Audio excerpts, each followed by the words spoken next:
ఎట్టకేలకు రేణుదేశాయ్ అయితే పవన్ కళ్యాణ్ గురించి చెప్పుకొచ్చింది. ఇన్ని రోజుల పాటు తాను ఎక్కడ కూడా పవన్ కళ్యాణ్ అంటే అడిగినప్పుడల్లా ఆయన అంటే ఇష్టం అన్నట్టుగానే మాట్లాడుతుంది. కానీ ఆయన వ్యక్తిగత జీవితంలో ఆయన ఎలా ఉండేవారు ఏంటి అనేది ఎక్కువగా చెప్పకపోయేది. అయితే ఇప్పుడు తన అన్న లేసినవుతో ఉన్నప్పటికీ కూడా తినకి ఆయన పైన ఉన్న రెస్పెక్ట్ అలాగే ఉంది.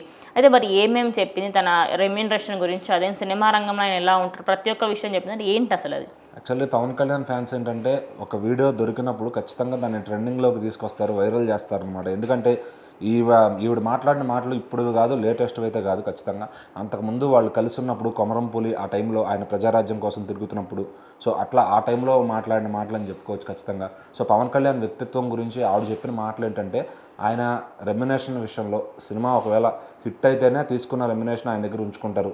ఫ్లాప్ అయింది, ఎవరన్నా డిస్ట్రిబ్యూటర్స్ లాస్ అయ్యారు అంటే పర్సనల్గా వెళ్ళి వాళ్ళని కలిసి వాళ్ళకి ఆ అమౌంట్ ఎంత లాస్ అయిందో అంతా ఆయన ఇచ్చేస్తారు. సో అదే ఆయన వ్యక్తిత్వం. అట్లానే ఆయన దగ్గర డబ్బులు ఉన్నా లేకపోయినా, అప్పు చేసినా సరే, ఎవరన్నా సహాయం కోసం ఇంటికి వచ్చినా, ఆయనకి అక్కడ ఎవరన్నా అవసరం ఉందని తెలిసినా, సో చిరంజీవి గారి అభిమానులు కానీ ఆయన అభిమానులు కానీ ఎవరిని ఇబ్బంది పడినా వాళ్ళకి ఆయన హెల్ప్ చేస్తారు. ఎందుకంటే ఆయన దగ్గర బ్యాంక్ బ్యాలెన్స్లో లేకపోయినా కూడా ఫ్రెండ్స్ని అడుగో లేదంటే ఎవరన్నా సాటి యాక్టర్స్ని అడుగో తీసుకుని వాళ్ళ ద్వారానే ఇప్పిస్తారు. అంత మంచి మనిషి అని చెప్పి ఆయన వ్యక్తిత్వం గురించి చెప్పడం జరిగింది. సో మరి ఆవిడ ఎప్పుడు కూడా ఆయనతో పాటు, పవన్ కళ్యాణ్ గారితో పాటు ఫస్ట్ నుంచి కూడా చాలా సపోర్టివ్గా ఉండేది. మరి మధ్యలో ఎందుకు వాళ్ళకి విభేదాలు వచ్చినాయి, మూడో పెళ్లి ఎందుకు చేసుకోవాల్సి వచ్చింది అనేది, సో పవన్ కళ్యాణ్ గారు అది పర్సనల్ కాంట్రవర్సీ అనమాట. సో ఈ వైసీపీ వాళ్ళందరూ కూడా 3 భార్యలు 4 భార్యలు అని చెప్పి ఖచ్చితంగా ఆయన 5 ఏళ్ళు దానిపైనే విమర్శిస్తూ ఉన్నారు.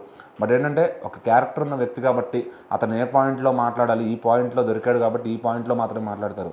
అతను ఎక్కడ సేవ చేయడానికి కానీ, అతను చేసేది అంత ఫేక్ ప్రచారం కానీ ఎవరో చెప్పడానికి ఆస్కారం లేదు. ఎందుకంటే తను హెల్ప్ చేయాలి అనుకుంటే సినిమాలోంచి కూడా డబ్బులు తీసుకుని చేయగలడు. కానీ రాజకీయం ఏంటంటే తనకంటూ ఒక పవర్ స్టెబిలిటీ అనేది ఉండాలి. సో అక్కడి నుంచి చేసే సేవకి ఇంకా ఎక్కువ మందికి చేయగలుగుతాడు కాబట్టి, సో చేతి సాయం మహా అంటే 10 మందికి అంటుంది. కాదు రాజకీయంగా పైనుంచి వచ్చే డబ్బుల్ని సాయం చేయడం 100 మందికి చేయగలుగుతారు, 1000 మందికి చేయగలుగుతారు కాబట్టి సో ఖచ్చితంగా ఆ ఫీల్డ్లోకి వచ్చారు. వాళ్ళ అన్నయ్య గారిని చూశారు, ఆయన దెబ్బైపోయారు. సో ఆ అవమానాన్ని తన మనసులో పెట్టుకుని ఖచ్చితంగా మళ్ళీ తన ఫ్యామిలీకి ఒక గుర్తింపు తీసుకురావాలని పవన్ కళ్యాణ్ గారు అయితే ఫీల్డ్లోకి రావడం జరిగింది.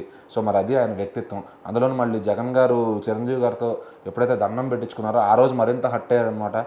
అదే గెలుపుకి నాంది అని చెప్పుకోవచ్చు. జగన్ అహంభావమే ఈయన గెలుపుకి నాంది అని చెప్పుకోవచ్చు ఖచ్చితంగా. సో మరి అంత సపోర్ట్ చేసే రేణుదేశాయ్ గారు మరి ఆవిడ తర్వాత ఇంకా ఎలా ఉండగలుగుతున్నారో మరి ఆయన గురించి ఎక్కడ కూడా ప్రస్తావించింది లేదు. చాలా తక్కువగా మాట్లాడతారు. ఎవరిని ఉంటే పిల్లల్ని ఏమన్నా ఫంక్షన్స్కి ఉంటే ఫ్యామిలీ ఫంక్షన్స్కి అన్నింటికి పంపిస్తారు. సో వాళ్ళని ఫుల్గా వాళ్ళకి కావాల్సిన దానిలో నైపుణ్యత పెంచి వాళ్ళని ఫుల్గా నీట్గా పెంచారనమాట. సో ఎక్కడ కూడా పెంపకంలో తప్పు లేకుండా ఆవిడ చేయాల్సిన బాధ్యత ఆవిడ చేసింది. సో ఇంకా ఆ పెళ్లి చేసే బాధ్యత అంతా కూడా పిల్లలకి తండ్రికి ఉంటుంది కాబట్టి సో పవన్ కళ్యాణ్ గారు ఆయన లీడ్ తీసుకుని వాళ్ళని ఎట్లా ఇంకా ముందుకు తీసుకొస్తారు, వాళ్ళని ఎట్లా స్టార్స్ చేస్తారు అనేది ఫ్యాన్స్ అంతా వెయిట్ చేస్తున్నారు. అలాగే అకిరా నందన్ కోసం కానీ వాళ్ళ అమ్మాయి ఆద్య కోసం కానీ అందరూ కూడా వెయిట్ చేస్తున్నారు అనమాట.